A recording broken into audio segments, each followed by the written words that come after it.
ফিলিস্তিনি পতাকায় মোড়ানো সারি সারি মরদেহ।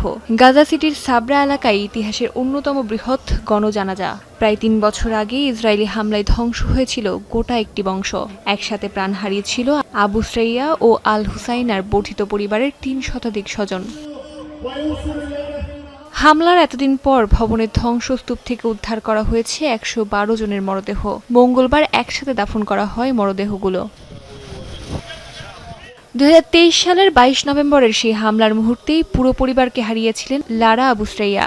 নিহত হন তার মা, ৮ ভাই বোন, ভাতিজা ভাতিজি। স্বামী সন্তান নিয়ে তখন দক্ষিণ গাজায় ছিলেন লারা। পরিবারের বাকিরা ছিলেন বাড়িতে। হামলার খবর পেয়ে বারবার বোনকে ফোন করছিলেন, কিন্তু সাড়া মেলেনি। পরে জানতে পারেন পুরো ভবনটি ধসে সবাই ধ্বংসস্তূপের নিচে চাপা পড়েছেন।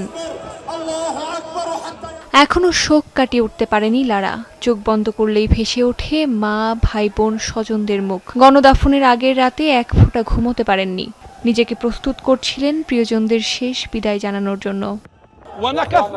৩ বছর আগে আমাদের উপর ভয়াবহ হত্যাযজ্ঞ চালানো হয়। ৩০০ জনের বেশি মানুষ নিহত হন। তাদের একমাত্র অপরাধ ছিল নিজেদের ঘরে নিরাপদ থাকার চেষ্টা করা।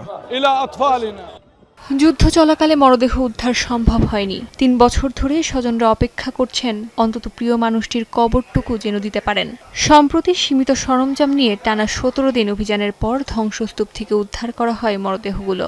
স্বর্ণালংকার, অস্ত্রোপচারের চিহ্ন, পোশাকের সূত্র ধরে শনাক্ত করা হয় তাদের পরিচয়। আজ মনে হলো যেন প্রথমবারের মতো তাদের হারালাম। এতদিন পরও এই বিদায় নতুন করে বুক ভেঙে দিল। আমি ব্যাগটাকে জড়িয়ে ধরতে চেয়েছিলাম। তাদের শরীরের যে টুকরোই অবশিষ্ট থাকুক সেটুকুই বুকে আঁকড়ে ধরতে চেয়েছিলাম। স্বজন ও স্থানীয় বাসিন্দারা কাঁধে করে মরদেহগুলো নিয়ে যান পাশের কবরস্থানে। কান্না আর আহাজারিতে আবারও ভারী হয়ে ওঠে গাজার আকাশ।